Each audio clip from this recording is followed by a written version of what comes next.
So I was living in LA doing stand up. I'd done a tour. It was really kind of a bad tour, but it ended, and I ended up just like doing stand up here, and then working at the Comedy Store, and then one of the employees at the Comedy Store, I was doing stand up. I've been doing stand up 20 years now, and this one guy at the Comedy Store was like, "Hey, they're auditioning people for that Shrek musical. You should go audition for Shrek." And I was like, just a random guy just walks up to you, like, yeah, you look like a Shrek. Yeah, he was like, "You look like a Shrek," and I was like, "You should go yourself." Yeah, right. That's horrible, and like super, super mean. You know? And also, what's the address? Also, like, I guess I'll go. And like, I went to an open call, and it was like me and 100 fat guys just sitting in a room, just like the worst smelling room you've ever been in.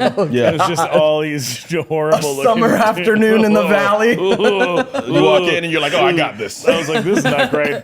And then I'm like I brought sheet music for the Bare Necessities. Hell yes. I'll sing Bare Necessities because like Shrek's a big guy, Baloo is a big smart, guy. right? I was like, that's similar, and I'm about to do it, and the guy next to me goes, "What are you singing? Why do you have a Disney book?"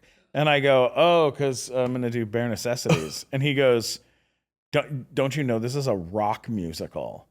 Shrek is gonna like sing big, like a big rock number." And I was like, "What?" And he was like, "Yeah." That's why I'm doing Meatloaf." Ooh. And I was like, "Oh my God." I was like, "Wow, what?" I was like, "This is the only thing I have, like, the only sheet music I have."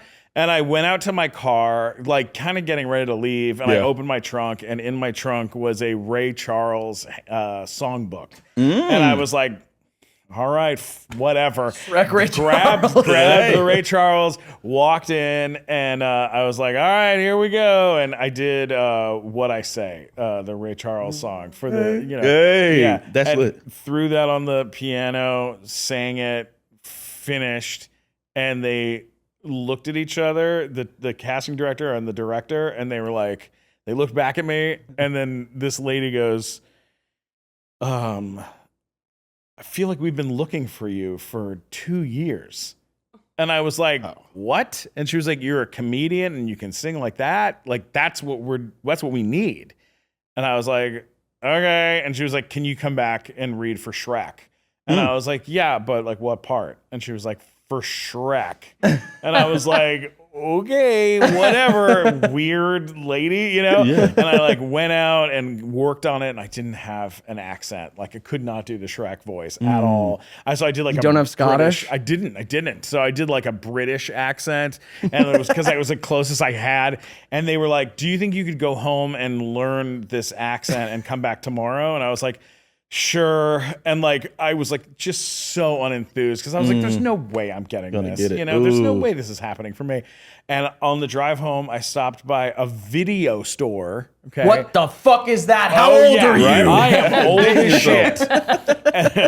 This is 2006. Yeah, okay. I bought a DVD of Shrek, and I went home. And I was like, "Here's $20 I'm never going to see again." Dang. Like, went home and I watched the movie from start to finish like 5 times, maybe. He bought it. I bought it. Oh. I just watched Shrek, and then the first time I watched it all the way through. Second time I repeated every line that he had. Yep. And then third time I Donkey! was like, just trying to get it, Nice. And then I came in the next day and did it, and they were like, "All right, more callbacks," and I ended up doing 35 callbacks. What? Oh. And got cast as Shrek in Shrek the Musical on Broadway. You did it. They moved me from my little crappy apartment in Encino to 58th and 5th Avenue. And I lived there for 2 years and worked on Shrek the Musical with like Sutton Foster and all these like Jeffrey Katzenberg and Sam Mendes and David Geffen and all these huge people. Like life-changing stuff. Dude. And when that ended, that whole thing ended, I got back to LA. I was literally here for 2 weeks when I got Big Time Rush. So it was wow. So it just right was back like to back. one kind of right into the other. It was a very short time in between. Yeah, wow. That's Yeah. like a wave after another. And Nice. the thing is, too, is that like when I came back, I had a couple of big meetings. It was like maybe like a couple weeks, maybe about a month Yeah. from the time I got back into actually getting it.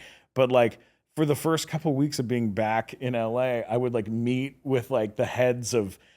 I got to like meet with like the head of Warner Brothers and the head of Universal and all these Yeah. places.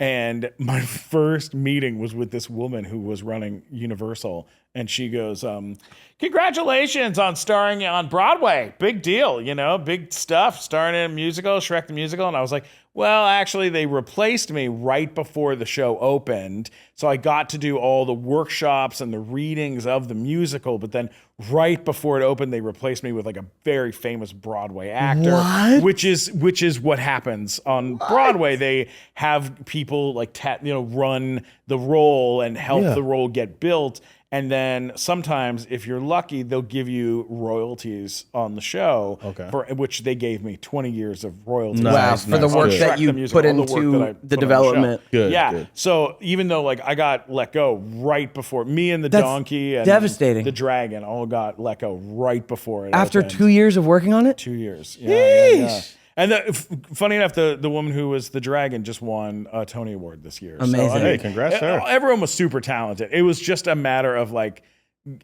them ensuring the show would be like the biggest possible success. Right. It's They what go for a did. big Broadway. Yeah, sure. Wicked, all the biggest Broadway shows, they've had someone workshop it and then had a really famous person But step were in. you're not aware that's happening? No. You get a surprise phone call right before it opens? Yeah, it was super depressing. I was gonna What say, was that how, like? how was Yeah. that deep dark depression? It was not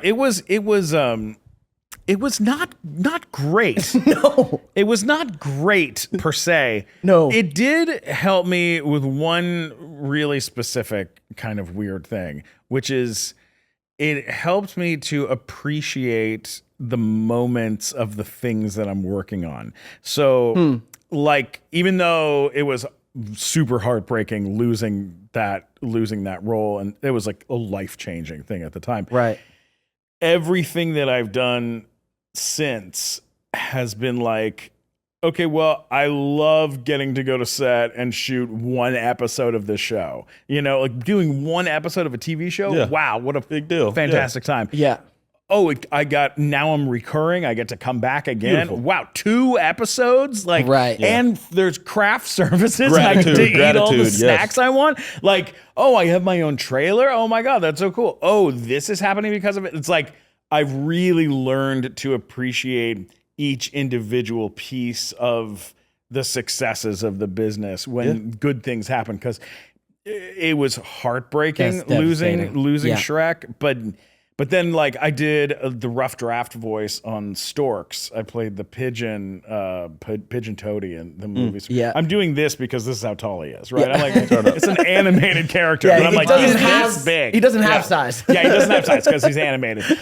I have mental problems. Don't we all? But when we were doing that, I was a rough draft voice along with like 10 other actors that were all rough draft voices for this animated movie. We worked on that movie for 3 years.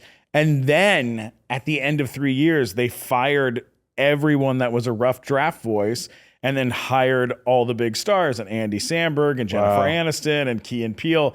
And then they hired me to play that part in the actual movie. Hey. And it was like, because of what had happened with Shrek, I had appreciated every single day that I had a session so much that, like, if I would have lost it, it would have sucked, but it would have also been like, well, I was part of a thing. I got to help make a thing happen. Yeah, you know? you were already kind of prepared of I'd kind of for that. mentally prepared for that a little bit.